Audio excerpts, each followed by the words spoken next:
George Lou, and I traveled all over learning their history, visiting unique places, and all the people who make me feel like I am part of their own little communities. So I invite you to come travel with us. This is EPG's Weekend Travels. In this week's episode, we take you on a trip to Harpers Ferry, West Virginia, and Antietam National Battlefield Park, both famous for different reasons, such as John Brown's raid of Harpers Ferry to the bloodiest battle of the Civil War. Joining us this week, we have special guest Charlie Fennel, or as I know him, Professor Fennel, who will teach you about the history of Harpers Ferry and the Battle of Antietam. So put your thinking caps on and let's get this adventure started. Okay, there are three mountains that dominate the region. As John Brown was planning his raid, he talks to Frederick Douglass. He wants to get him involved. Okay, probably the most outspoken former slave in America, very articulate. Okay, and Douglass told him, he said, I don't want any part of it. He said, you get in there, though, you'll never get out. It's a perfect steel trap. That's what Douglass tells him. Okay, so you can see they've got to dominate. This is Maryland Heights. This is Maryland Heights in Maryland, Loudoun Heights in Virginia, and then of course over here would be Bolivar Heights in West Virginia, which was Virginia at the time of the raid and at the time of the Battle of Harpers Ferry. So what I want you to just take a quick look at is this. I don't know if we won't be able to find a map probably down there because of all these people looking at leaves change. But anyway, you can see how when Lee starts moving into Maryland, one of the things he decides to do is get this garrison because it'll be on his line of communication. Furthermore, it can be a base of operation against his army as it moves into Pennsylvania. Okay, and that's one of the reasons why the North wants to hold it. It's a good base, to operate into the Shenandoah Valley. It's got the well, that's the main reason why I hold. Plus, it's at the line of communication. Remember, the Baltimore and Ohio Railroad comes through here at the time of the Civil War. The canal beat the railroad by a year. The C&O Canal got here first.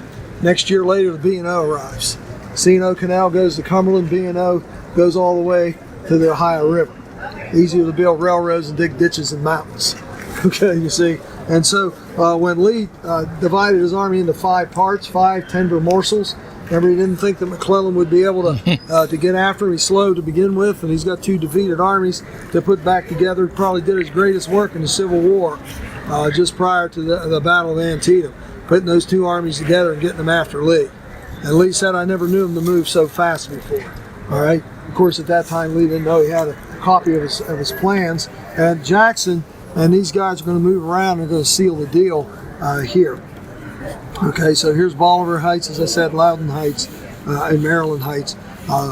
Dixon, who's commanding the garrison here, and we'll talk more about him down there, he doesn't think you can get artillery up on Loudoun Heights. He doesn't even occupy it. He's only got like 4 brigades, about 11,000 men in the ferry. So he didn't even occupy that. He figures if he puts enough men up here on Maryland Heights, he can blast them off of those 2 heights.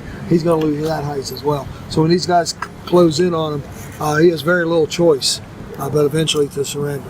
So this is the bigger picture of how they get around and move. That's what convinces Lee. Lee was going to retreat back into Virginia when he found out McClellan was coming, and he forced the gaps there in the South Mountains. As we were approaching Harpers Ferry, once we got on 340 and we started going, that bridge line you saw in front of you, that was Maryland Heights. Okay, where it comes down into the V, that was Harpers Ferry. Okay, but anyway, like I said, he's going to wait for this garrison to surrender. There's a number of reasons. One of the things that was brought out in that little tape that we listened to, his army's starting to run out of supplies. Yeah. Okay. There's a ton of supplies in Harpers Ferry. Okay. Furthermore, there's a lot of Yankees in Harpers Ferry. Maybe if you get them to surrender, that might be enough to convince the North they can't win. It represent the largest mass surrender of U.S. military personnel until Bataan in World War II. And add to that the garrison at Martinsburg. About 2,500 men at Martinsburg are running from Jackson. They run into the trap. Okay, and they get in there. So any surrenders, I forget what it is. It's around 12,000 troops that he'll surrender. Grimes Davis doesn't like it. he's going to take his cavalry out. I'll show you where he goes out. Okay, so he's going to take cavalrymen and they're going to get out of here. But the rest of them are going to surrender. If memory serves, I think that's on the 15th is when the surrender was effected. And then Jackson's going to move to join Longstreet at Antietam. Okay, Lee's trying to pull his army back together before McClellan gets him. And because of McClellan's careful calculating mind, Lee has enough time just barely to get that army together. I'll tell you what, when we talk about the Battle of Antietam, 1 hour difference. 1 hour, if Burnside, once he gets across that bridge, if he moves an hour sooner, or if Hill's an hour late leaving Harpers Ferry, the Civil War ends. No one's ever heard of Gettysburg. And most of you people wouldn't be living there anyway. Okay, it just wouldn't happen. But this is why Lee decided to risk all at Antietam. Risk it all so Jackson could effect that surrender. But you can see they're coming in. This is a major operation. It's supposed to take 3 days. It took the better part of a week until Jackson could get that effected. And what you're looking at is, these guys go all the way around over here as Lee's moving to Frederick. Jackson's man, look at that, 52-mile march. And he's got to cross a river. His men are going to be separated. The only way they can communicate is with signal flags. That's the only way they can communicate. You can't communicate otherwise. So it's really kind of interesting the way they orchestrated that. Okay. Any questions about the approach? So just keep an eye on that. That's a fairly dangerous, complicated operation, and Lee was able to pull it off. One of the things too, you got to understand, this guy here is still probably foremost in the Yankees' mind. As in fact, a lot of them thought he was actually running the Army of Northern Virginia, Jackson, because of his reputation with the Valley Campaign and Second Manassas, among other things. So that's what we'll look at when we get down. We're going to get down here. We're going to stand in here. I'll talk about John Brown's raid. Then I'll talk about this. So you'll see the mountains there. You'll see why perhaps Harpers Ferry is indefensible. Okay, indefensible. All right. And Dixon wanted to leave. McClellan won't let him. And neither will Halleck. They want to hold him there. McClellan's supposed to relieve him as he comes up through Frederick here, headed for Sharpsburg. He will send Franklin, one of his favorites, there to try and relieve Harpers Ferry. Franklin is as slow and methodical as McClellan is. So he doesn't get there in time. By the time he moves within any reasonable distance, Harper's Ferry's gone up. They've surrendered by the time he gets there. Franklin is a good York boy, Yes, that's where he's buried. He's buried in York. William Franklin. I want to think. He's in the top 5 of his class at West Point. He's an engineer. So him and McClellan, they get along. You know how engineers are. They all have the same jokes. That's right. That's the jokes they have. Okay. When you arrive at Harpers Ferry, you will be taking one of these buses that will drive you into the heart of this historic city. Once you unload, a good place to start your tour would be by the flood display, where you will learn about the flooding that happened over the years in Harpers Ferry. 60, that's a little more than Gettysburg. Gettysburg had 2,390 in 1860, so it's a little bigger, but it's cramped into a small area. Okay, superintendent lived up there. He lived up on the hill. That's where all the administrators always live. They live on the high ground up there. One of the problems you have where you have rivers, you have floods. You get a lot of rain, you get a lot of snow melt, all of a sudden, boom, the water comes down, no place for it to go but here. When it overflows its banks, it overflows its banks. One thing you be sure about a river, it'll flood, okay? And there's the floods right there. Wow. Flood levels. Look at 36. 36. Yeah. You're not taller than that. That was going to be my question. That's right. Well, put George on your back. You still won't be tall enough. Okay. And this is, the war pretty much devastated this town. The Confederates had it initially. They removed all the gun-making equipment to take it to Richmond. And then when they couldn't hold on to it any longer because it sticks too far north to defend, they destroyed that. And then, of course, they destroyed the railroad bridge and other things. So the only reason it's here is it got industry and its communication center that was destroyed. Okay? And of course it continued to be destroyed during the war, as you can well imagine, as it changed hands a couple different times. But then after the war, it makes its slight recovery, and what does it enter the floods? I forget which one it was. Let's see. It's probably 1896 road getting in. I think that's when this place ceased to be a manufacturing center. and it became kind of a sad little town. A sad little town until, once again, history starts to bring it back. History starts to bring it back, because it is very historic. You know, it's from the 1700s, people were coming down here for obvious reasons. It's where two interstates forged together, Shenandoah and the Potomac. Okay.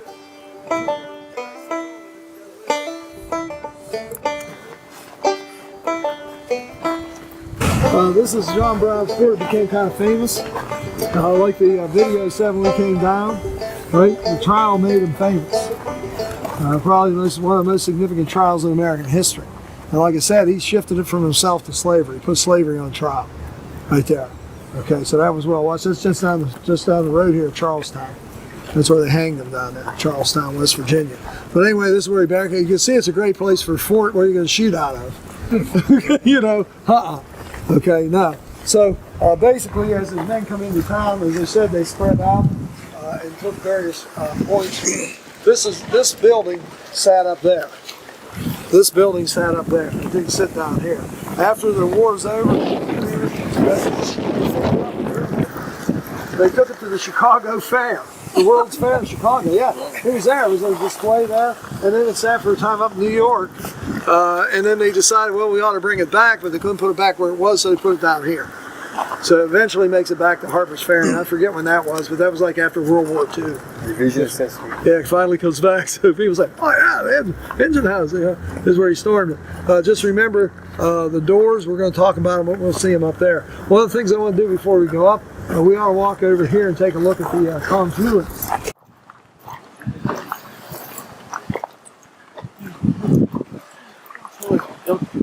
Oh yeah, they burnt the bridge off, but the pillars still stand. Okay, you're at what they call the point. Over there's that's the Potomac, here's the Shenandoah. Potomac, Shenandoah. Okay, this was the bridge across the Shenandoah, and these pylons here were the railroad bridge, another bridge across the Potomac. So they converge here, all right, there. But anyway, as you can see, all that's left of the original bridges are the abutments, sort of like at Wrightsville. Yeah, all they got's a stone abutment because they made them to last. You could burn the bridge, try to burn that. Okay, so it shows you how communication comes together here at this point. Now, when John Brown planted his grave, he has that Kennedy farm. My point is when we went live, the video was playing. You can actually go to the Kennedy farm and see it now. It's just a little farmhouse. It was up for rent. Nobody lived there. So that's where he assembled his people. And it's out of the way, but close enough to get here. He came into town occasionally to buy supplies, that sort of thing. So he'd been around a while. One of the interesting stories is that John Brown, when he's got his pikes, he's coming out of Shepherdstown, which isn't far from Sharpsburg. And he couldn't get up the hill. And so a guy watching him trying to get the wagon up the hill, and he goes down and asks what the problem. He says, my horse can't bring it up the hill. So he went and got his father's horses, and that was Henry Kid Douglas. He didn't know it was John Brown. He told him his name was Isaac Smith, and he had farm implements in the boxes. And so he got his father's horses, and he helped John Brown get the pikes up the hill so he could continue on to the Kennedy farm and put them there. What did it say? 21 people, 21 in his army, and then he brought his wife and two daughters. What it didn't tell you is Oliver Brown brought his wife too. So there were some women around. You know, a farm without women is suspicious, you see.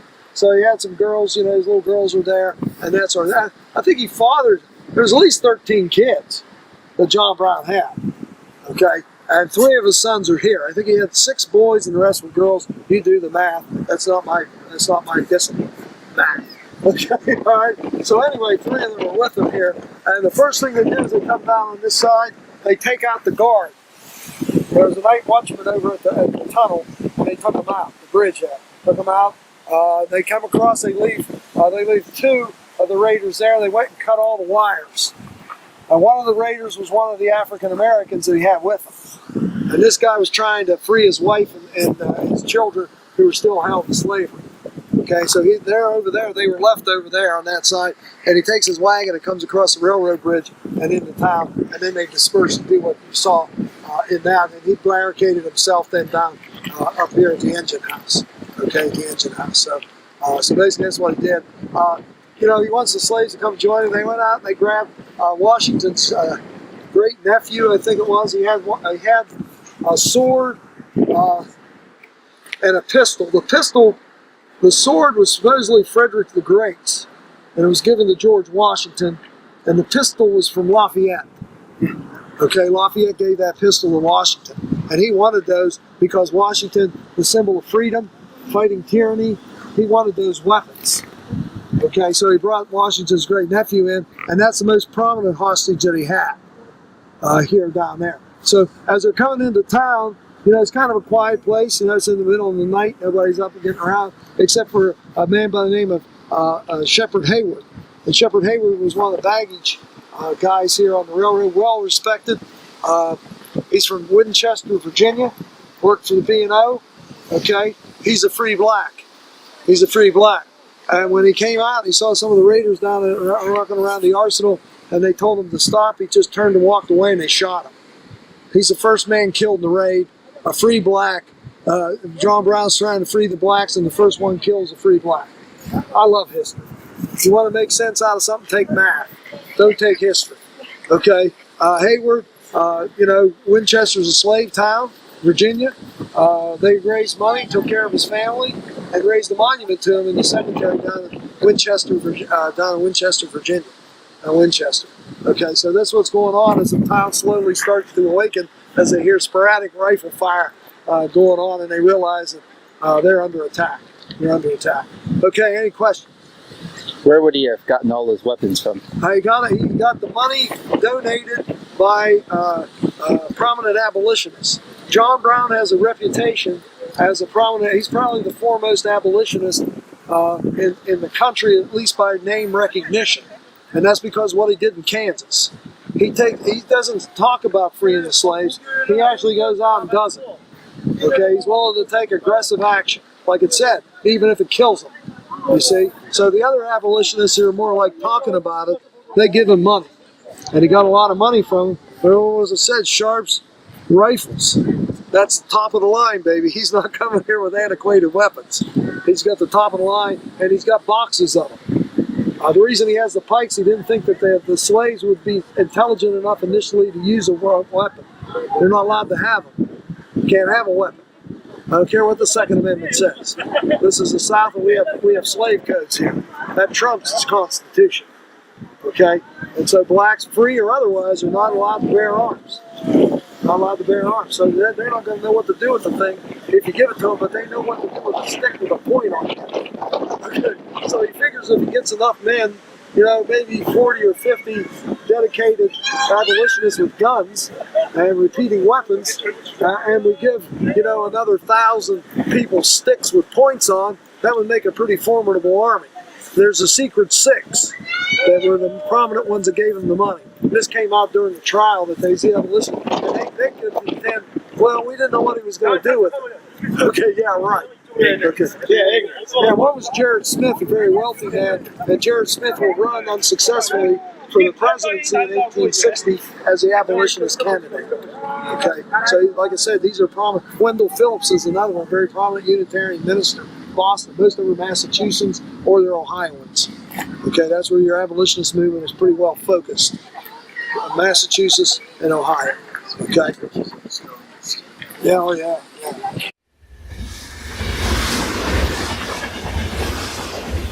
Word finally gets out, station master. They took Kitts Miller hostage, but he managed to get away. He was down at the Hall Armory in front of you up along the river.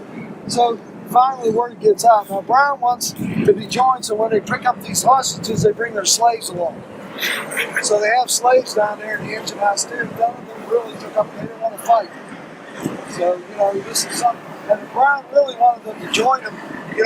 He's a real stickler for secrecy. Right? He doesn't want anyone to know. He keeps those people in the attic.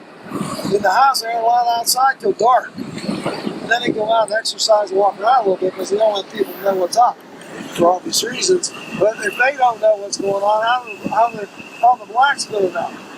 You see? So there's a great plan. It's just the devil's in the details. And then he sits down here and he waits. He could have got in and out. He could have been gone. You see? But anyway, I think, well, I've got to wait. Maybe some slaves will join us here, and I can give them guns and that kind of stuff and get out of here. But he didn't. He shows up the militia.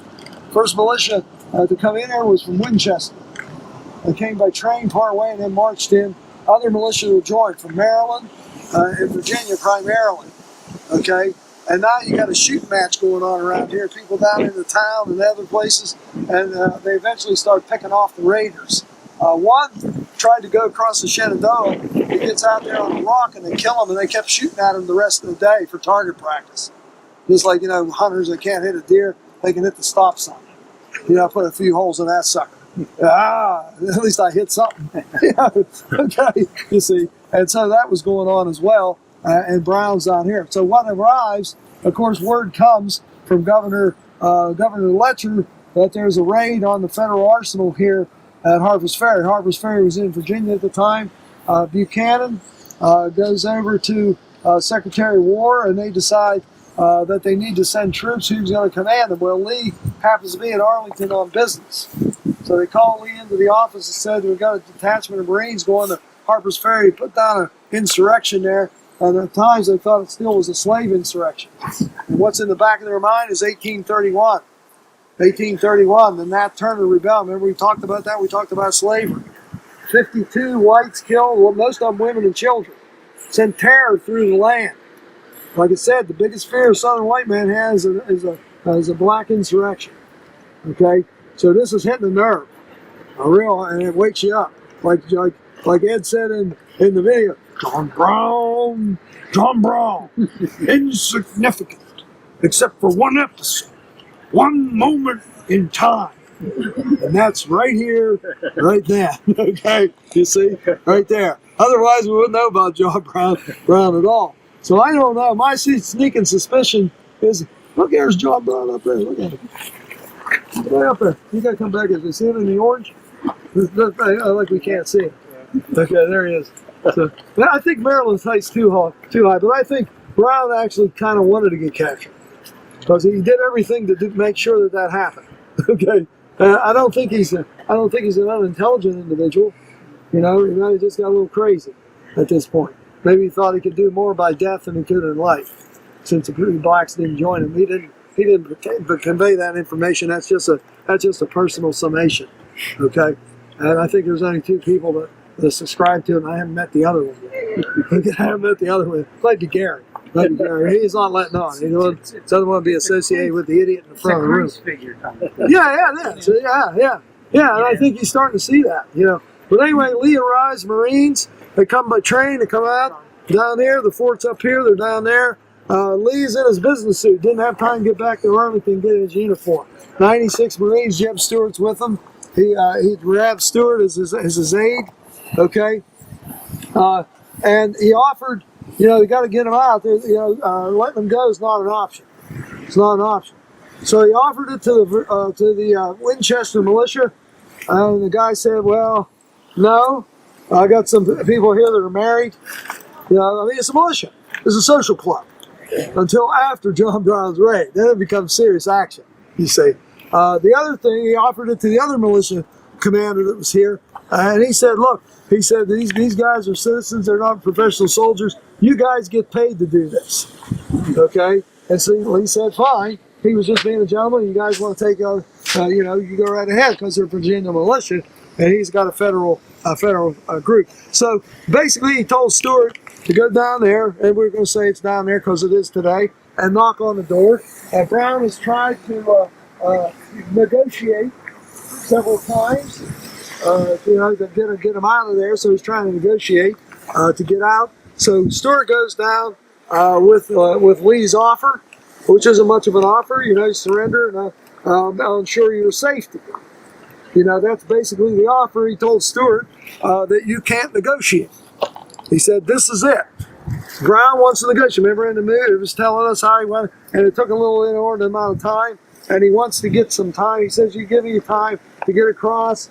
I'll let the hostages go on the other side." And Stewart realized at that time that there would be no, you can't negotiate with them. We have an impasse. And so he turned and he waved his hat, as it said in there, and that was a signal for the Marines to attack.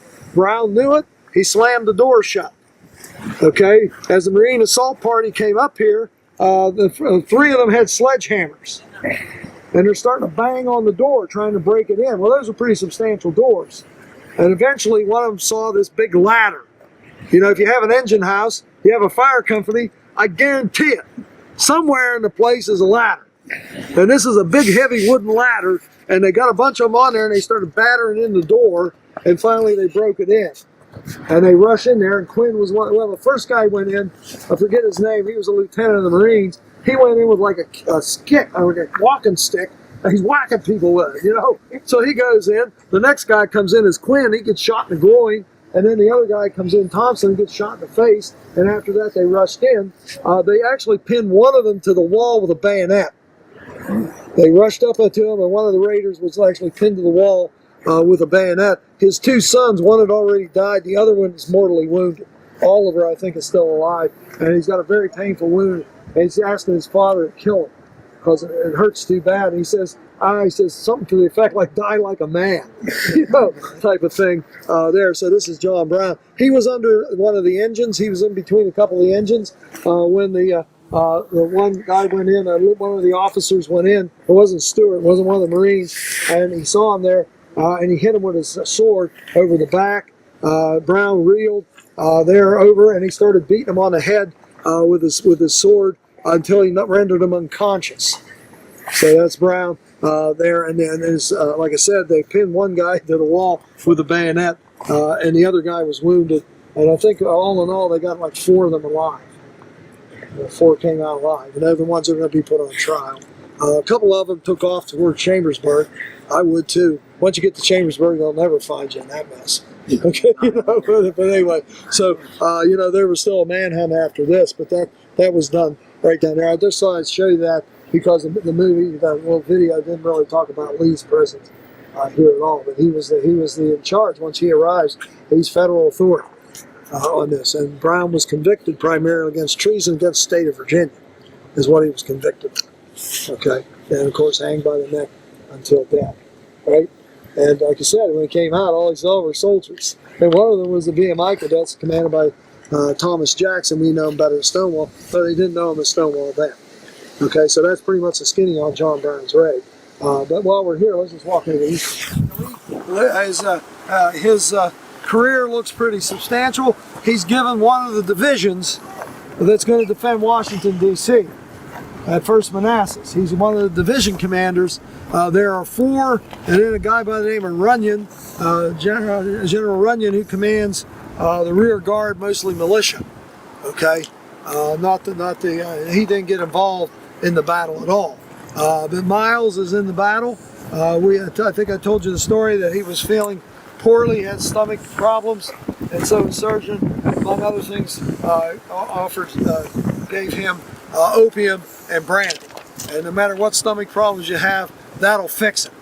Okay, that'll fix it. You'll have stomach problems no more. You might have other problems later, but the stomach's taken care of. And of course, he was commanding the reserve division. And when the retreat occurred, his men began to unravel as the others were running through him. He lost control of his men, and many believed that he was drunk. And one who did was Richardson. That's not Dick Richardson, that's Israel Richardson. There commanded a brigade under Tyler. And he accused him of being drunk. They had a court of inquiry, and he was exonerated, but it tarnished his reputation. And so he was shuttled aside. He kept asking his friends, even McClellan, went to McClellan and said, could you find a spot for me? You see. And eventually he's assigned here to the railroad brigade. 380 miles of railroad to protect. 380 miles of railroad, and he's given about 11,000 men eventually, and they're not the cream of the crop, obviously. Most of them are raw recruits that are sent in here. And he at one point complained that this is just a grand, base of instruction. He said, you're showing me men that have no idea what soldiering's all about, and I'm spending most of my time training them, you see. One thing he didn't do that looks bad is Wool kept telling him you've got to fortify these heights around. You can see you got to defend that, you got to defend that, and then you got to defend. See, this goes up, and his main base is out behind Harpers Ferry. That's where the soldiers are stationed. They're not stationed in the town here. Though the officers, some of them would have quarters in here in the private buildings and such. But anyway, so that he didn't do that. He didn't do that. Okay, probably didn't think that he needed to. He will not send any men to Loudon Heights at all over there. That's Virginia. And so he basically starts to train his men as evidence becomes clear that Lee may be headed this way, so he organizes them into 4 brigades. One of the brigades had just arrived, just in time, you see, was Willard's brigade there of New York troops. There are 4 regiments. The most experienced regiment has been in the Army for 2 weeks. Okay, there was one, as I told you, had only been in the military, only had the uniform on for 3 days. When they get here, they get their guns. Here, open this box, that's what a gun looks like. Oh, I thought it looked something like that. How's it work? Okay, you see. And they're going to be put up on Maryland Heights with another brigade, 2 brigades up there, and then there's going to be 2 brigades back here on Bolivar. See, he's got only 11,000 men to occupy this, and Jackson's coming at him with 28,000 veteran Confederate troops. Okay, there. So another unit, kind of interesting, the 1st Potomac Home Brigade. Right, you know where that is, right? It's overlooking Spangler Spring in Gettysburg. There were 6 Potomac Home Brigade regiments, and they were organized specifically to defend the Baltimore and Ohio Railroad. They were sent in here because Miles is asking for help. Okay, so they were put on the train and brought in here. They get in here just a little bit before the trap closes, just in time to be in the surrender. Okay, there. And of course, like I said, here's Miles down there looking around there, closing in on him, and he expects to be relieved. He wants to leave. They say, no, McClellan is coming, he'll get you out. He doesn't. It's McClellan. Okay, it's not a priority for him, Harpers Ferry. Okay, so eventually, as it becomes aware, the fire from up here really signals it. When they fire from up there, they're firing down into his camp. As one guy said, we were standing there, we saw some puffs of smoke, and the next thing you know, there were shells bursting, and he said it looked like somebody just struck an anthill with a stick. Everybody's scurrying, running around, trying to run away, the sky is falling, the sky is falling. Okay, they're trying to find shelter from the storm. There isn't any, there isn't any. Of course, what Miles believed is that the artillery up there would be able to dominate that, and that's not going to happen. Okay, for whatever reason, there's only 2 guns up there. I think they had like 16 that were up along this ridge right here. So he's running low on ammunition. What is it? Can you identify the platforms where Jackson's guns were up there? Or? You can see where they were. I think in some cases they do have entrenchments. Okay. Because when Walker goes up there, he entrenches. Okay. And so there are lunettes, if I remember, where the guns probably were. Okay. Yeah, and they had a heck of a time getting them there. That was the second part of the question. Yeah, they cut down trees and eventually moved them in there. It's the same thing at Ticonderoga. If you've ever been there, they didn't think that guy from England could get those guns up on that height. Right. The French didn't think it, and then all of a sudden there they are, they're stuck. And that's kind of what happens here. So history does have a chance to repeat itself on occasion. If you don't learn. Yeah, if you don't learn. And poor Dixon Miles, he's up here. Eventually Grimes Davis, who's kind of his name's pretty good, Grimes. He's sort of a Nathan Bedford Forrest type of commander. He sees things his own way. He doesn't see the sense of surrendering here. And he goes to Dixon Miles and he explains, look, he says, I command cavalry. This is a siege operation. Cavalry are no good to you. Furthermore, you got to feed the horses. They'll take supplies and stuff from other people and animals. And if you do have to surrender, we don't want these animals to fall into the hands of the Confederates. Okay? And so after explaining that, Dixon Miles said, well, yeah, you have my permission to leave. And so what they did is they come down from up there, they come down here, come out across, and right down here, right here. See that gap? That's where the pontoon bridge was. So that they could link. Remember, the bridge over here isn't here anymore. Okay? So this is the pontoon bridge that they could go across to get to Maryland Heights. So he takes his 1,200 cavalrymen down here, crosses right there, and takes a left, goes around Maryland Heights, and he gets away. He gets away. And as I told you, as he's trying to find McClellan's army, he runs smack dab into Longstreet's commissary, supply wagon train, and captures that as well. Right, so there he is. So he looks good. He's going to meet his demise there at Brandy Station. That's where he's going to go down in 1863.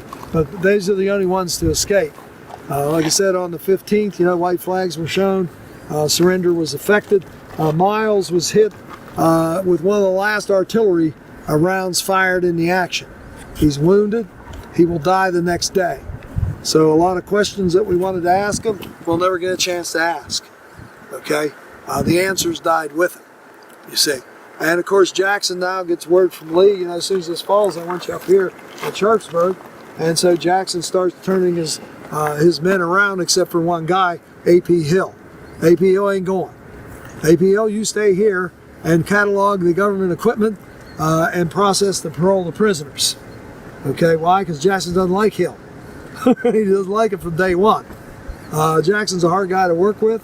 He's a hard guy to please. Hill's kind of a headstrong himself. At Cedar Mountain, they come into blows, not necessarily blows, but certainly they get into an argument over roads and right-of-ways, and it's Jackson's fault. No doubt about it, it's Jackson's fault. He didn't give clear orders to Hill, and Hill's standing there holding his men, waiting for the division he's supposed to follow to come by, and it never did because it was rerouted by Jackson, and Jackson didn't tell Hill. Who does Jackson blame? He blames Hill. Okay, you can see where this is going. You can see where this is going, and so Hill bails him out of Cedar Mountain. Hill comes up at Cedar Mountain, bails Jackson out. He had another loss right there at Cedar Mountain. What becomes the 12th Corps at Antietam had him on his heels until Hill's division comes up. Now Hill's got what they call the Light Division. It's one of the finest divisions in Confederate Army. He's got 6 brigades. Walker's division up there's got 2 brigades. Who do you leave behind to process prisoners? You leave Walker behind. But Jackson doesn't like Hill, so you stay here. We're going to go up and win glory, and you get to process Union prisoners. Well, Hill did a good job of it. He wants to join too, and he quickly processes them, and then leaves early on the morning of the 17th. Okay, he didn't wait around. He gets out of here as quick as he can. He pushed his men hard. In fact, when he arrived at Antietam, about half his men are strung out from here to there, sucking air. That's how fast he moved. You're not leaving me out of this. And he arrives just in the nick of time, right? And we'll see that when we get there. He arrives just as Burnside has finally bestirred himself to advance beyond the bridge. It took him all day to get across. Oh, he's probably figuring out, well, if I could get across, I got to get more people across. We got to get organized here, And it took him a couple hours till he moved. Like I told you earlier, Hill leaves 1 hour late from here, or Burnside moves 1 hour sooner from Burnside's bridge. The war's over. The war's over. Because Lee is not going to be able to stop Burnside's attack with what he's got left at Antietam. Until Hill arrives, is he secure. And remember where Burnside's headed. He's headed for Boatler's Ford Road. That's the only out for Lee. That's the only out for him. And Burnside's headed right for it. Some would say the climb to our next point of interest is a hike. Jefferson's Rock, the very rock Thomas Jefferson stood on in October 25th, 1783. He is quoted to saying, "The passage of the Potomac through the Blue Ridge is perhaps one of the most stupendous scenes in nature." As you make your way up the hill, you will run into Harper Cemetery. Robert Harper, a Pennsylvania architect, contracted to build a Quaker church in the Shenandoah Valley, was so impressed by the beauty of this place and the water power potential of the Potomac and the Shenandoah rivers that he settled here and founded Harpers Ferry. When Harper died in 1782, there were only 3 houses in this town. Optimistic about the community's potential for growth, however, Harper had set aside his 4-acre cemetery.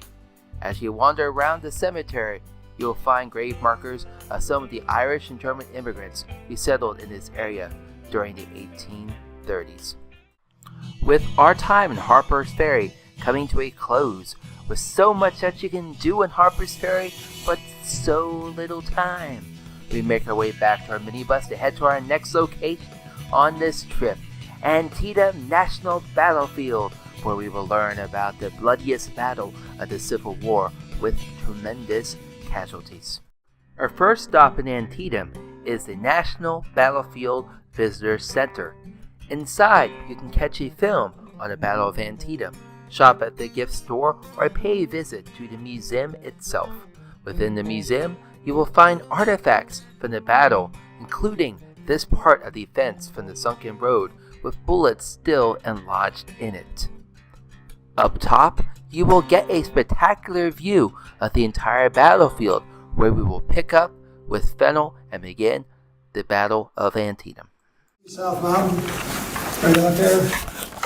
And if you look off to the right here where it's really tall, comes down, there's an electrical line there, and then it comes down right out here, straight out above this barn. To the right, you see a bump, and then another depression. The one on the left's Turner's Gap, the one on the right's Fox's Gap. Okay. Off to the right here, you can't see Crampton's Gap because the one of the ridge is in the way. So you can't see Crampton. You can see 2 out of 3 gaps. The other thing, if you come over here, I think you can see it. If you look down, well, we might have to go out to see that, but you can see Harpers Ferry down here from here as well. Okay. Now remember, Lee's on this side of the mountains, McClellan's on the other side. Lee's over here, McClellan's over there. Harpers Ferry's down there, as we know. Okay. He's trying to cover that.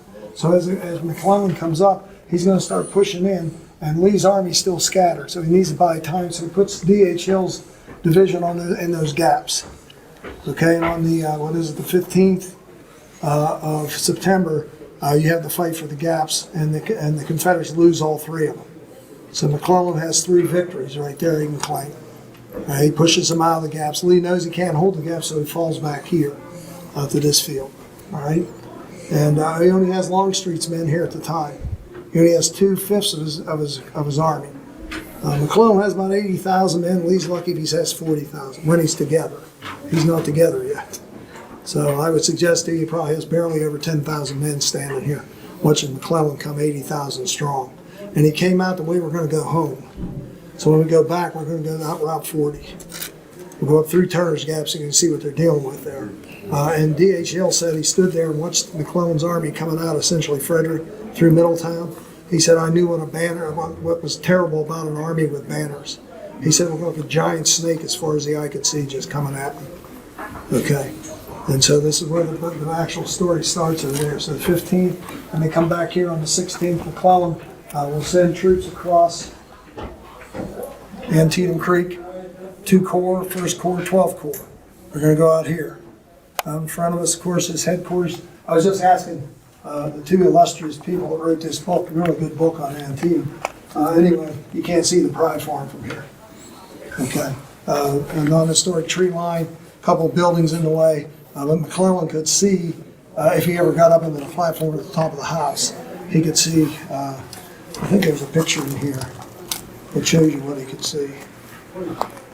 If he ever wants to see it. Remember, McClellan doesn't like to see a battle. So he stays as far away from it as he can. And here's the picture. This is what you can see from the top of the Pride Farm. And it shows you where things are. Right? You see. Yeah. So yeah, that's what you can see. You can't see just about everything, but this is what you can see from over there. And of course, you notice when they took these pictures. Yeah, it's probably October, November. There'll still be some leaves on the trees. What time of the year? It's still September. That's October. Well, so it's a month later, so you can see things. So that's where he is. He has a plan. Everybody does. His plan is to start main attack here on the left of Lee's line, be conducted by Hooker. Hooker will start it with the 1st Corps, then attack the other end of the line, Burnside, down at the bridge, and then hit him in the center. So what he's trying to do is spread Lee out and crack his center. That's the plan. Does it work? No. Okay. Hooker steps off, goes down here. Where's Burnside? He's still trying to figure out how to get across the bridge. He's still figuring it out after lunch. Okay, and so basically what you're going to find in Lee's headquarters back here, over there, Cemetery Hill. Every battlefield should have one. The Cemetery Hill. And that Cemetery Hill, that guards the main line from Boonesboro into this area. Okay, into Sharpsburg. And basically Lee is able to shift troops from one end of his line to the other. Okay, so he's playing interior lines. Many consider this to be Lee's best tactical battle as he moves men to try and stop the attacks on his left. 24,000 casualties, that's the number I use. Flip a coin. 24,000 one day. All right, over 10,000 of them right out here on the left. So about 40%, 45% of all the casualties in the battles over here. Morning, yeah, about 2 hours. Morning, midday, Sunken Road over there. We're going to get you up the tower, show you where the gopher committed suicide.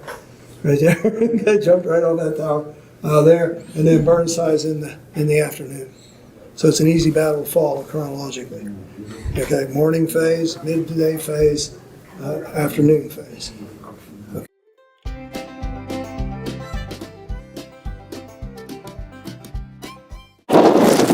He was in the cemetery. Back there is the cemetery. As McClellan comes in on the 15th, all he seemed to do was put his artillery in position. Now, one of the artillery he has 20-pounder Parrots. He has long arm. 20 pounds, he's got 22 of them. And he sets them over there, and they start firing in here. S.D. Lee over there. Eventually, more guns are brought up, and S.D. Lee will move to this position to support Jackson's men that are out here in front of us. Out here in front of us. Now, one thing to keep in mind, roads. There's a road coming right down here. That's a Hagerstown Road. That'll be on your maps. Hagerstown Road. They alternated it down here. They changed it so you don't have to come past the visitor center. See, when we turned off, we had actually been on the Hagerstown Road and went straight through. Now they have that little bypass that goes around out here, so it gets the through traffic off the battlefield. Okay, Hooker's men are essentially coming right at us. His men are forming where the tree line meets the skyline in the distance. 1st Corps. Okay, the 12th Corps is over in the trees behind it. That's the North Woods? East Woods. East Woods. North Woods are back where Hooker is, and the West Woods are over here.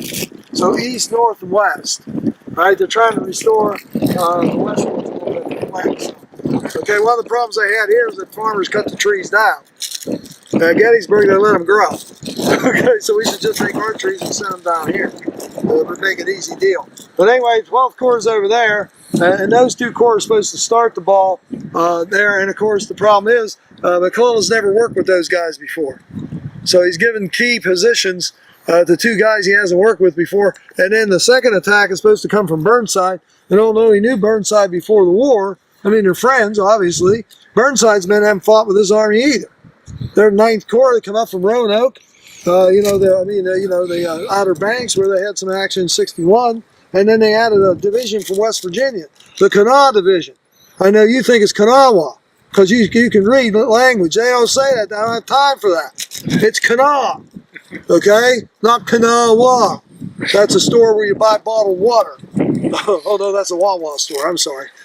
Okay, but anyway, so those guys are coming in. Now, one of the problems you're going to have here with Burnside is that Hooker is part of his wing as they're coming up. They're coming up through Turner's Gap over there, and we can right out there, just to the right of the people standing. See the little depression in there? That's Turner's Gap, and then it goes up and then comes down again, and that's Fox's Gap. Okay, so the 1st Corps comes up through Turner's Gap, the 9th Corps comes up through Fox's Gap, and Burnside's the wing commander. Now, it's just like at Gettysburg, right? What does Meade do to the wing? He sent one side, the little round top, and one to Culp's Hill. So is it a wing anymore? Well, Slocum thought so. Meade didn't tell him otherwise. Same problem here. Burnside's a wing commander. He's got the 9th Corps there, the 1st Corps there, but he still has a wing commander. All right? So he didn't demote himself until he was told, and McClellan didn't tell him. All right? So you have a lack of orders at times getting to Burnside.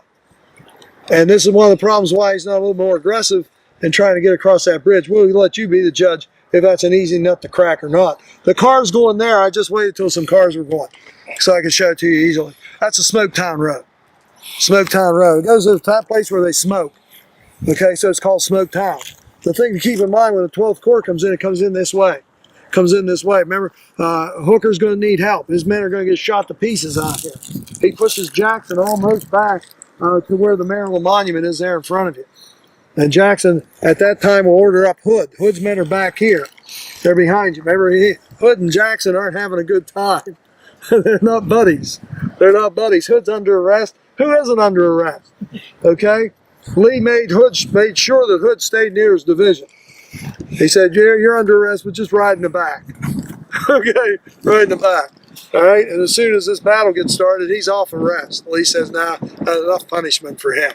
His men haven't had a good cooked meal in about a week. Okay? Marching and fighting, you know. So they're down there cooking their dinner. The first one they've had in a long time when they're ordered to come up here. And they're going to come up here and come through this area. And they're going to smash into Hooker's men and push them back into the cornfield and beyond. See where this line of monuments is in front of you? That is, and let me get oriented here. Is that the southern end of the cornfield? Southern end, that's right. Okay, southern end. And they're going to go through the cornfield and they're going to get slaughtered. And they get out of the way. Why? Because 12th Corps is coming in from the East Woods. Coming in from the East Woods. 12th Corps. It was just made September 5th. Is when the 12th Corps was formed. And their commander's been in charge 2 days. Joseph Mansfield, 58 years old. Second in his class at West Point. He didn't try hard enough. Second, 1822. Who's second in the class of 1823? I'm not going to ask you the hard question. He was first. Second is George Sears Green. He's 61. He's the division commander under Mansfield here. Put all the old boys in Akron. They're not the oldest here. What's Bull Sumner, 69 or so? Bull, he's ready. He's having fun. He's got the 2nd Corps, huge corps. When they come in, he's going to send his men across the field. Here, this way, right to left. And that'll be one division. As you heard, the other two didn't get the word or didn't know where they're going. So they're going to go this way. They're going to go into the sunken road instead of coming across this way. Okay, so there's a lot of confusion. If McClellan had been here, he might have been able to take care of that. But the 2nd Corps is where things start going awry. So the 12th Corps will come in. Green's men will advance all the way to the Dunkard Church. You get all the way to the Dunkard Church. There's a line of monuments out behind it there. That line of monuments is for the units of the 12th Corps. Made the most significant advance of any Union troops during the Battle of Antietam, according to Stephen Sears, who is still considered the foremost authority on this battle. Okay. And if you want to buy one book and it's readable, you buy Sears's book. If you want to buy a book and understand what happened on this field, this is the one you get. This is really good. It's very simple to read, very simple to understand. But anyway, so they get up there, Greensman, they come into Smoketown Road, come in there, and they get in there, and now they're unsupported, and his men fought the limit of their lead. Okay, Lee's going to take men from his right, bring them across, and they're going to start pushing 12th Corps out. Green's horse is hit right over here, shot out from underneath him. Falls, he hits the ground hard. Okay, confusion's reigning. Confederates are sweeping through. His men are falling back towards the woods. And what's he do? He takes the saddle off the dead animal and takes the bridle. Puts the saddle over his shoulder and walks off the field. And his son was a staff officer. He said, Dad, what the hell you think you're doing? He said, well, I paid for it, didn't I? That's Green. You know, he's imperturbable. Imperturbable. All right, second in his class at West Point, he too did not try hard enough, you see, okay, there. But that's what you see out in front of you, and by what, 10, 11 o'clock, what you have is X kind of winding down. You got close to 10,000 casualties, not noon yet. It's not noon, okay? So those guys did a pretty good job. Add to that, of course, Sumner, Sedgwick's division comes across right to left. He goes over here in the Westwoods and gets ambushed. His men are so tightly packed they can't even move. Some of them couldn't even fire their guns because they were so tightly packed coming in there.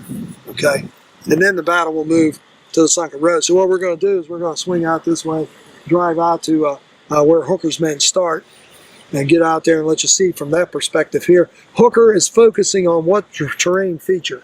When he told his men to advance, what's he looking at? He's looking at that place right behind me. Remember, these are the Dunkards, not the drunkards. Okay, the Dunkards, they believe in full immersion. They're an old pietist sect. The building was built before the Civil War. It's made of brick. It's not the original building. Original building. It was left standing, and then they moved back in, and then they let it go, and then it burned down. So this is a reconstruction of the original. And they have photographs to know what it looked like.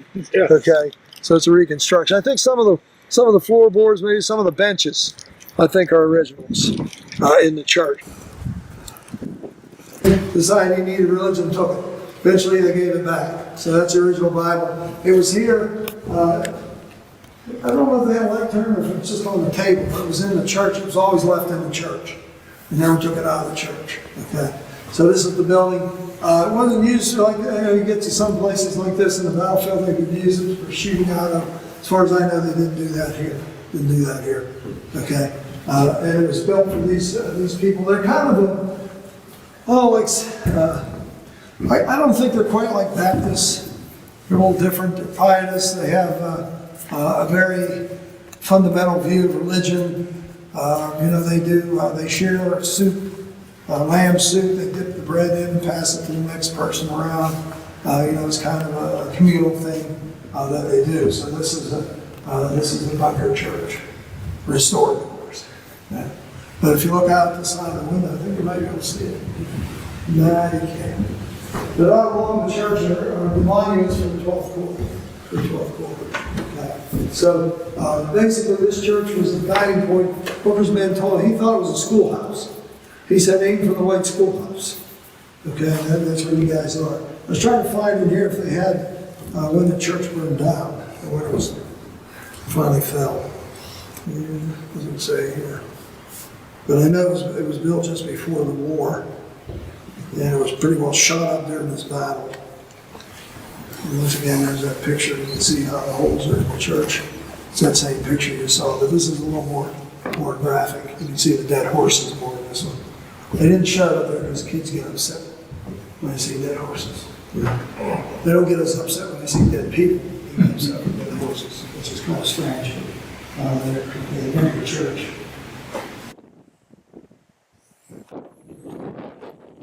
Highs, oh my gosh, they seem scattering. The bees went out from there, they're angry. Okay, there, but the Moolah Farm, and this is more in keeping with the sunken road. The Moolah Farm's behind this ridge. If you look over here,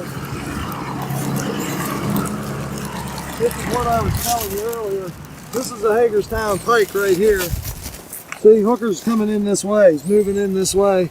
And eventually Mansfield will move in using the Smoketown Road. They all converge where you're standing. They all converge. And then here comes Sumner's Second Corps after these guys are driven out. And they come right across here, get into Westwoods, and they're going to get caught in there. And it's a massacre. These other divisions eventually, as we know, will swing in here and strike the sunken road. And there is good old Byrne figuring out how to get across the bridge.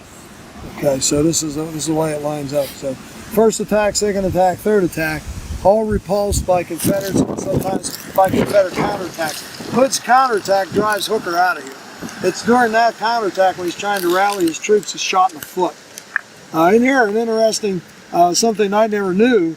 They have documented though, so there was a rumor that some of the commanders wanted to dump McClellan for Hooker. And they actually sent somebody over to see how Hooker was doing and asked if he could get in the saddle, if he could ride. And Hooker said, no, I can't do it, I can't do it. And so the mutiny ended right there. They didn't have another captain to put in charge of the ship. But that's the first time I heard that story. I heard rumors of that effect, but I thought it was more after the battle than during. Okay, so you never can stop learning. Never can stop learning. Remember, the more you know you don't know. And that's the way it works. It's like that hamster on the wheel. Run hard to get nowhere. But have fun doing it. And don't you look great? Yeah, if you ran on that treadmill, oh my gosh, Okay, so these are the woods, as you can see there. You can see the cornfield. It's owned by Miller, the Miller Farm. You look out there, see that farmhouse sitting out there? That wasn't there in 1862. Wasn't there. That's the Miller Farm sits beyond that. So that's one of the few non-historic buildings in the park. Okay, one of the few. And if you know that person real well, you can get your metal detector out and get people fired up around here. What are you doing out there? Well, it's not your land. It's this person's land. Yeah, I had a friend of mine take me metal detecting out there. And we found a couple things. Okay, so I got them in my collection. But the lady was standing there with us the whole time, chattering away. She was just happy to have company. Okay, was happy to have company. I'm sure if she hasn't sold it already, she will.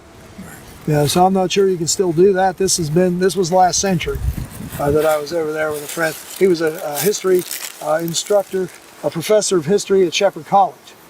He lives in Gettysburg now on a farm. His name is Snell. You know Snell? Well, you ever hear him? Yeah, he volunteered for the park a little bit, but he was the head of the History Institute at Shepherd College. When we came through town, that building sat on the main street there, and it was donated to him, to the Shepherd, by Mary Tyler Moore, because her great-grandfather served in the Civil War. He was on Jackson's staff, and that was his house. He lived in Shepherdstown. So Mary Tyler Moore donated that building in his name, so they could have a history institute like we have at Gettysburg. We have a Gettysburg Civil War Institute. They have one here too. So just another little sidebar, has nothing to do with the battle. But it's kind of interesting to know. Okay. 6-pounder made in New Jersey. Bronze gun, it's original barrel. Carriages are all authentic, fake reproductions. Okay. Probably, they look like they were rejects from Gettysburg. Okay. Probably made by Calvin Gilbert. I think there's one at Bolivar Heights. You know where, look, it says on there, Calvin Gilbert Iron Foundry, Gettysburg, Pennsylvania. He made most of these iron carriages for the battlefields. He made 1,000 of them. Gettysburg only got a little over 400, about 450 of them. So that means, 550 went somewhere else. And some came here. But anyway, these are smoothed inside. Smoothed inside, they shoot about a mile. They won't hit the hooker's line from there probably. They hit close, but probably won't. Okay? This gun won't hit it either. These guns won't hit over there, so when they're firing in here, a lot of times SD Lee told these guys quit shooting. You're just wasting your ammunition, you can't hit the target anyway. It's too far away. Too far away. So then we go to this gun right here, best iron gun in the Civil War. This one right here. Phoenixville Iron Company, Phoenixville, Pennsylvania, just outside of Philly. Eagles fans, no Redskins fans there, And you can feel the grooves, got really tight grooves, gives it a tremendous spin, makes it more accurate. This thing will shoot 2 miles, shoot over the ridge line you see in the distance. I'd make that a little about maybe close to 1.5 miles if it's that far. Okay, this thing will shoot about 2 miles. Shoot about 1.5 miles with accuracy. So they can drop it in the strike zone from here to where the tree line meets the skyline. Okay, and this is 3-inch ordnance rifle here. It weighs 816 pounds. Guess what? They all do. They all do. They're all uniform because they make them better there. You look at the Parrots over here, you'll find that there's a little discrepancy in the weights in the Parrot. Now, none of these guns were ever known to explode under duress. Okay, they even tried to explode one. They triple shotted it, stuck mud in the barrel. They ain't going to push the mud out. Explosion is going to be pretty much contained in there, and this thing didn't burst. It blew up in the air. Everybody's running around. I got it. I got it.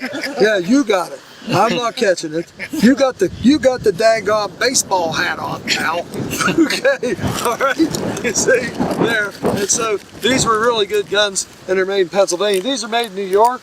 Look down at this one. A little bit of barrel here, and it's made at the West Point Foundry, WPF. West Point Foundry, Cold Streams Arsenal, sits across the Hudson from the Academy.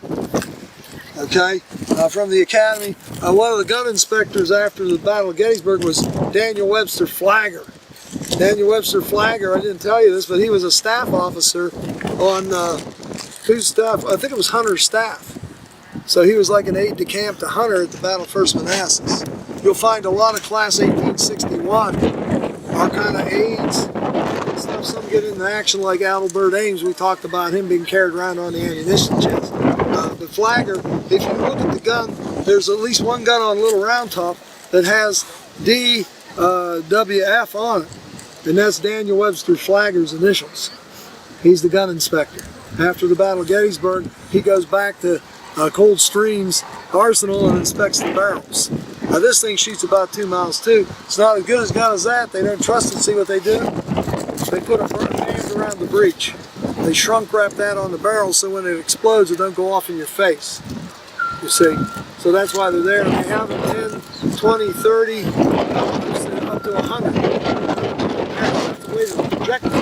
Imagine what the barrel weighs. You won't see them here, they don't move. They don't move, you put them on ship or railroad.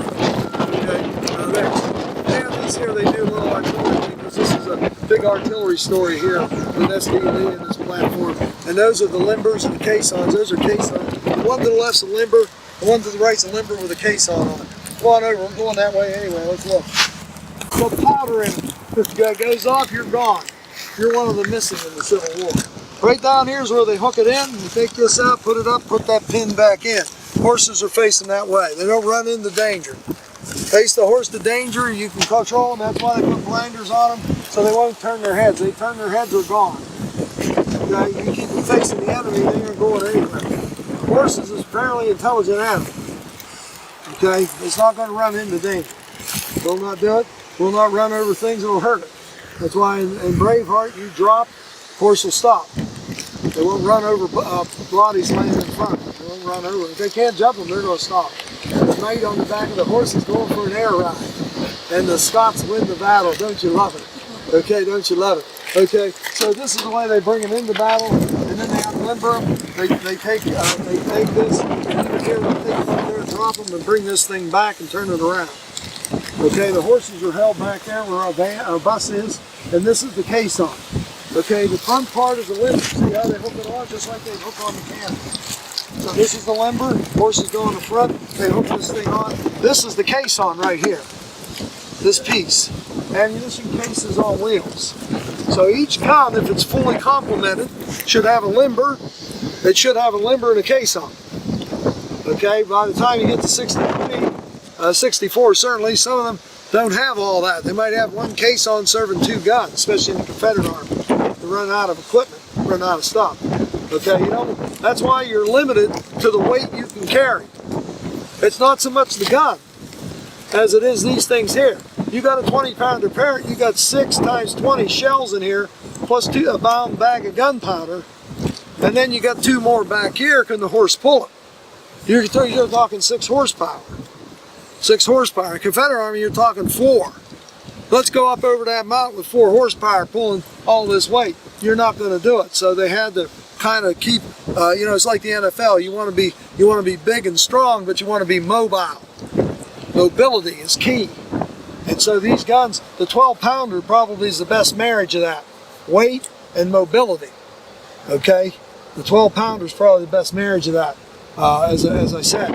That's why not too many 20-pounders. In fact, at Gettysburg, you go through the transitions of different commanders. How many, you know, you got 22 20-pounders here. He loves them. He loves big artillery because he's a siege guy, you know. Okay? You got 6 left at Gettysburg. 6 left. There's only Taft's battery, only has 6. Confederates have more 20-pounders at Gettysburg than the Union do. I think they have 20 at Gettysburg. Okay? And where are those 20-pounders? They're in the cemetery. Why? Because the Confederate 20-pounders are on Benner's Hill shooting at them.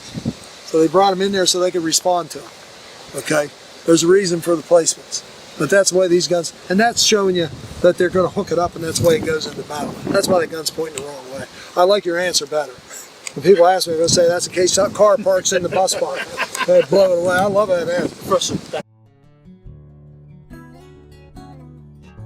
Angel of Mercy. Right here. Probably one of the most unselfish people in the history of American society. Claire Barton. Claire Barton was born in Massachusetts. She had studied, got enough education to be a teacher. And at the time of the Civil War, she's working as a clerk in the patent office, was it? I think it was the patent office. So she's working as a clerk in D.C. when the first bodies come in from Manassas. There's no organized group to try and take care of the wounded. They were laying there unattended. She was alone. She used her private fortune to buy food and supplies for them. Okay, she continued that throughout the war. The first time she brought supplies, medical supplies, and she got permission from the government. Abraham Lincoln signed the pass himself that she's allowed to go on the battlefield and bring supplies. She usually drives her own wagon. She's got a 4 mule team. And it's full of wagons full of bandages. You know, she might even have some morphine or something in there. A lot of times she has food, water, stuff that wounded people need in great abundance. And the first time she did was at Cedar Mountain, August of 1862. Up to that time, what she's doing, she's got this stuff going on in D.C. because that's where a lot of the wounded are coming in. Okay, she comes here to this battle. Great story about it. She was attending a soldier, and she was holding him up with one arm, trying to give him a drink of water. And she said the man just jumped out of her hands and rolled over and was dead. While she was attending him, a bullet came under her arm. It actually went through the sleeve of her blouse and went through that and hit the man and killed him while she was giving him water. Okay, so she's not the kind that's going to wait for you to come to her. If you can't come to her, she will come to you. Okay, so what a great story. And she founds the American Red Cross. She did it independently. There are other, you know, the Christian Commission, other things like that. She doesn't join one of those. Okay, she wants to do it her way. She doesn't want to have restrictions because, you know, with all that red tape and stuff she sees in D.C., she wants no part of it. Okay, this is the Poffenberger Farm. Here's the monument to Clara Barton. Right here. Really nice monument. Here, American Love, Red Cross. When she passed on, 1904. Yeah, Was it 4 or 3? 4. Okay, it was 4. She founded in the 1880s, 81 or something, became its president, served as its president till 1904. Okay? And see these little things right here? Those are bricks from her home. From where she was born, those are bricks from the house she was born in. And they brought them here and made a Red Cross. Isn't that cool? Okay. The only problem is, this is not the right house. This is where she was. Shh. Don't tell anyone. She was at the Samuel Poffenberger Farm down here. Not this one. Okay? Well, they got a Poffenberger anyway. You got What are you gonna do? One thing I want to show you over there.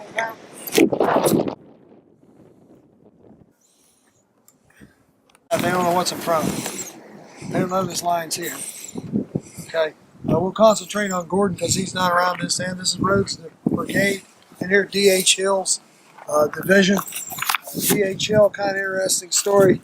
He's sort of a, it was in here that I got this story. After he graduated West Point, served in the Mexican War, I think it's 1853, he resigns from the Army because he can't make any money. He wants to be a captain all their life. So he goes into teaching.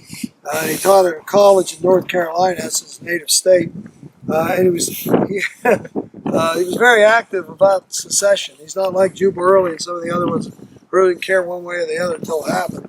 But he had a math test in which he said there were two Yankees, or two Northerners running from a battle. Okay? And they were running the same distance but at different rates. Okay? How long did it take each coward to get where he was running? Okay, and he said that two Yankees, two Northerners were running. That's on his math test. How long did it take these two cowards to get where they were running? He was from the South. Yeah, oh yeah, he's definitely from the South. He's related to Jackson through Jackson's first wife. Yeah, oh yeah. He's definitely from the South. Two cowards. Oh yeah. And like some of my tests, like Allegheny Three Fingers Johnson, you know, an apprentice carpenter. Okay. But anyway, mine are a little more humorous and less politically loaded than D.H. Hill, so he's a strong Southern. He, Lee, and Longstreet were sitting up there, I think it was on the 16th, as McClellan's moving his men across Antietam Creek. There's an artillery exchange. Longstreet and Lee dismounted. Okay? So that they would not be conspicuous targets. It's over near the cemetery, here behind you if you're looking at me. And D.H. Hill stayed on his horse. And Longstreet told him, said, get off your horse, you're needlessly endangering Lee. And then there was a puff of smoke and a shell, and it took the two front legs of D.H. Hill's horse off, hit him at the knees. It took him off, and the horse went down on his stumps.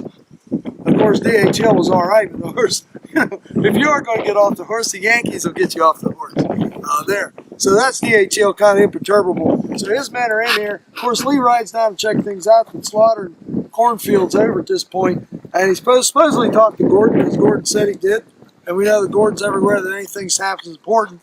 And Lee asked him if his men could hold, and that's when he said that famous thing: "We will stay here till victory is won, or darkness, or the day's over." And so his men are in here now. He's not a professional soldier. He's not the sharpest knife in the drawer, but he got an edge. And he seems to just be a natural combat leader. As the war progresses, he's born for it.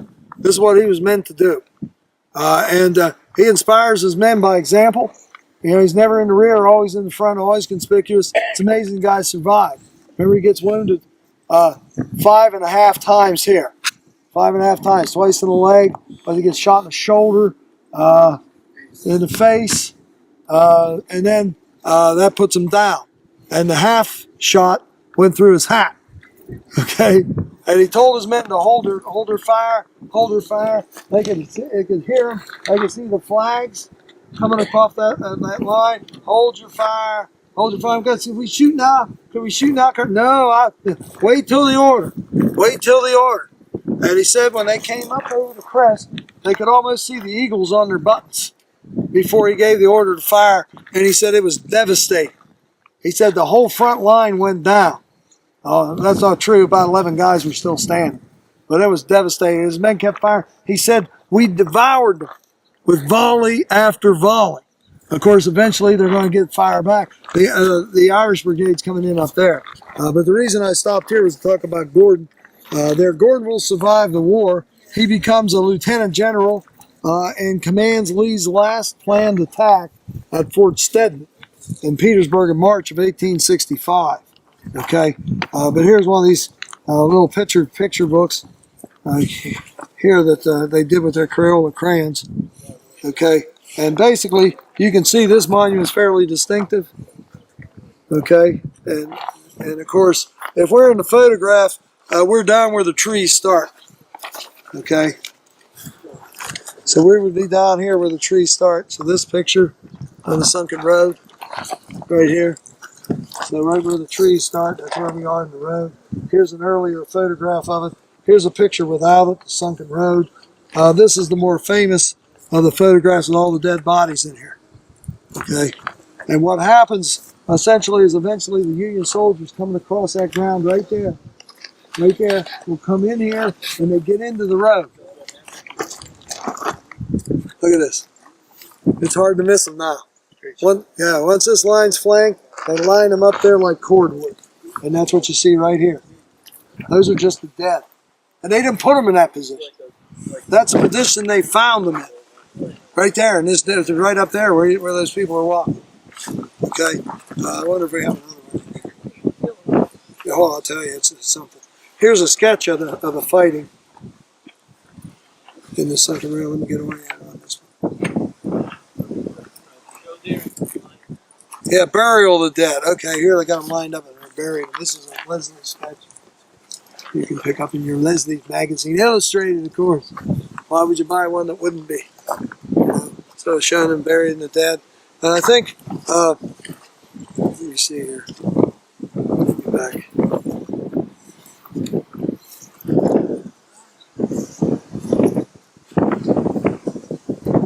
They don't have the one photograph you saw up there where the guys were watching some of the burial details working down here.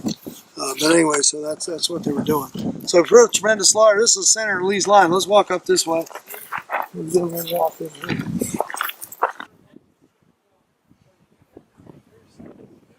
Lamar was, as you heard, the Irish patriot, sent to Tasmania, swam from there to New York City. That's how he got away. George said, how did he do that? He swam, George, he swam. Okay? And then he started to organize that there. What they didn't tell you is that Marr has an idea for the freedom of Ireland. Okay? The idea is all you Irish boys here in New York, you get in the army. You get some combat experience. And when this war's over, we're going to take you people and we're going to invade Canada and we're going to hold it hostage for the freedom of Ireland. That's Marr's idea. And they did invade Canada after the War of the Irish, led by General Tip O'Neill. who later became Speaker of the House. No, it's not the same Tip O'Neill, George. You know better than that. But they did, and they defeated the Canadian militia, and then they didn't know what to do. Like the dog chasing the car, what's he do when he catches it? That's right, nothing. So they ran back to Buffalo, New York, and they were apprehended in the taverns there in Buffalo. So much for the Irish invasion of Canada. They were known as the Fenians, okay? But you see the flag? They didn't tell you this in the video either. Marr designed it. Marr designed that flag. The flag of Ireland was Marr's idea. Remember, there is no Ireland at this time. There isn't. There's a place, there's an island called that, but there's no country called that. Yeah, that's right. And the Irish don't like that much. Anything the English are for, the Irish are against. Why are the Irish Catholic? Because the English aren't. Why are the Irish using the euro? Because the English aren't. You see? All right, it's simple. I mean, once you understand the game and the rules, you can play too. Okay? But these guys come across, now when they were excavating around here for the monument, they did some work out here. They found 3 bodies near where we're standing that were buried here from the battle. They were still out there, right very close to this wall, is where I think they found, right over there in that depression beyond the cannon, as they were doing some work here. Yeah, they moved up to the cemetery. I think there were 3 bodies they found. They said from the buttons and stuff, Irish Brigade. Okay, so the Irish Brigade, you know what is it? 5 regiments at Gettysburg. They're non-Irish in it, but they're allowed to be honorable Irish, honorable mention. You know, and that's one of the things. I think Marr resigned because they were putting non-Irish in the brigade. He wanted all pure Irish. When they started putting in some regiments that weren't Irish, he resigned. Okay, he becomes governor of the what was it, the Montana Territory, and then a party on a boat, a river boat, on the Missouri River. He falls off the boat, and they never did find him. They never found him. He could be right here now. We wouldn't know. Okay, so his body's never been recovered. 3 people died and took it back to his native Ireland, where he rests comfortably down in the hills outside the temple. And that's my story, and I'm sticking to it. Okay, so that's where Marr is. Let's go around and look at it. Okay.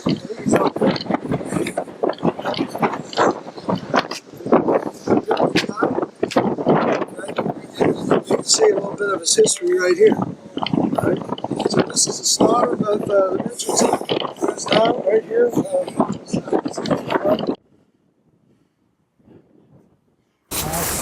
Yeah, rock coffee. Under fire. He brought his wagon in here. Remember, they're waiting to move forward after they cross the bridge. Waiting to move forward, and there's fire coming in from him. And he brings his wagon down here and serves hot coffee and food to the men while being shot at. Oh, guess what? Gets promoted to lieutenant after this. Gets a lieutenant's bar for his services here at Antietam. One of the bigger monuments on the field. That's because it went up, 1904. That's after he was assassinated. And so they put this monument here too. There's 2 presidents here. The other one's Rutherford B. Hayes. Legend in his own mind. Ohio. Ohio. One state round on the end, high in the middle. Okay. Ohio. Right up there, the ditches. See them? Where they go down and up. See over here, down and up, down and up. That's where they got the stone to build the bridge. They quarried it right up here and left the holes in the ground. Okay, now Toombs, okay, General Toombs, he commands Georgia troops. Robert Toombs, fire eater, you know. Good Georgia boy. Georgia first, country second. Okay, his men are up there. They're the only ones left behind. Lee's taking all the men from this part of his line to save the other part of his line. Okay, so he's got 1 brigade. He's got the whole 9th Corps out here in front of him. Whole 9th Corps. Okay, and so the problem is when Burnside tries to get to this position before, his men have to come down the road. See the path? Okay, so they're coming down the road. They start way back there and they run down the road. Guess what? They're under fire the whole way. By the time they get to the bridge, they're already decimated, confused, and they lack enthusiasm. Now you got to come across the bridge. You got to come across and call them. You're coming right into these people. And so that's why it was difficult for Burnside to kind of figure it out. After a while, his men come straight down. They don't come up the road anymore. He's trying to get the road. Watch out, we got a guy here going fast. We don't want to knock you in the ditch here, guy. You know, But anyway, here comes some more. I knew where there's one, there's more. If one's running, you know more is coming. If he's walking, there's nobody chasing him. Okay, but anyway, they wanted to get the road to bring up his artillery and supply wagon. So that's the thing. And these guys are letting them have it from up here. Natural trenches, baby. That's a good defensive position. The other thing is, here when they get to the bridge now, there's some monuments to the left. Let me see if we can see them from here. Yeah, you can see them sitting over there. Those monuments used to be in the corner of the bridge. Now, I don't know if they're going to put them back or not. I doubt they will. But there were 4 monuments in each corner of this bridge for the 4 regiments that finally stormed across it. The first ones were the 51st Pennsylvania and the 51st New York. And of course, Ferrero's their commander. He was a dance instructor before the war. Oh, that's good close combat. Dance instruction, you know. Okay. And so when he said, boys, we're going to go across that bridge, we're going to take this bridge. And one guy, I think it was from New York, yelled, will you give us our whiskey? See, he took their whiskey ration away to discipline them before the battle, and they weren't happy about it.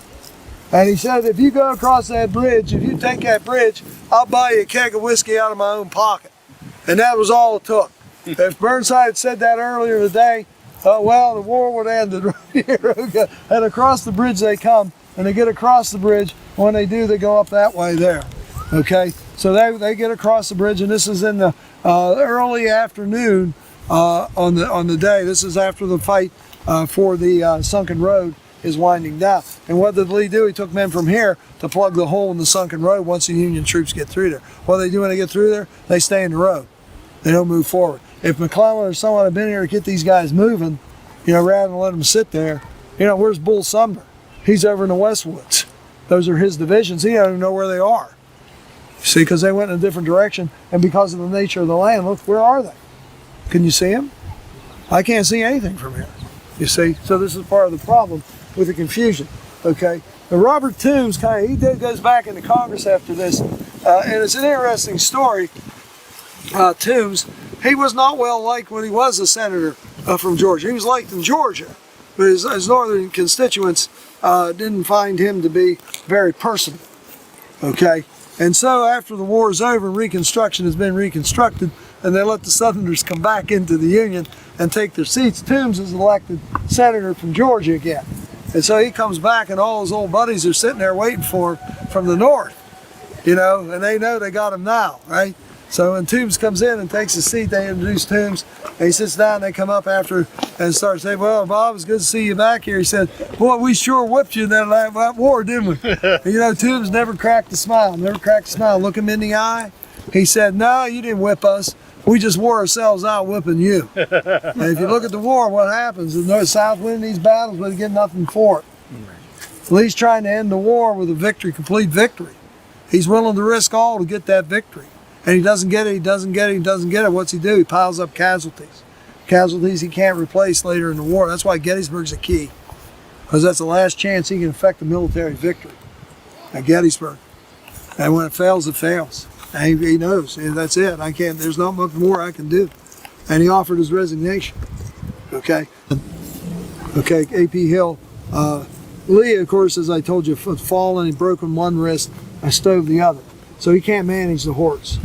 He can't manage binoculars, even though his monument, as when we leave here, we might be able to see it as we're pulling out.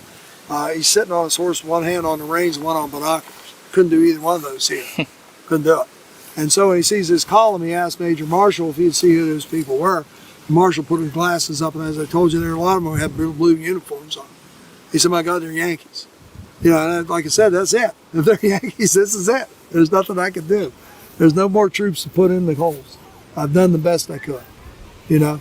And Lee calmly looked at Major Marshall and said, would you please look again? And that's when he saw the Confederate flags, realized it was. And Lee didn't even have to be told. He just sort of nodded, A.P. Hill. That's interesting. Jackson, Lee, the last person they mentioned by name in their deathbed was A.P. Hill. Both of them. Really? Yes. Last person by name. Not their mothers, not their wives, not their kids. A.P. Hill. That's it. So he had an impact.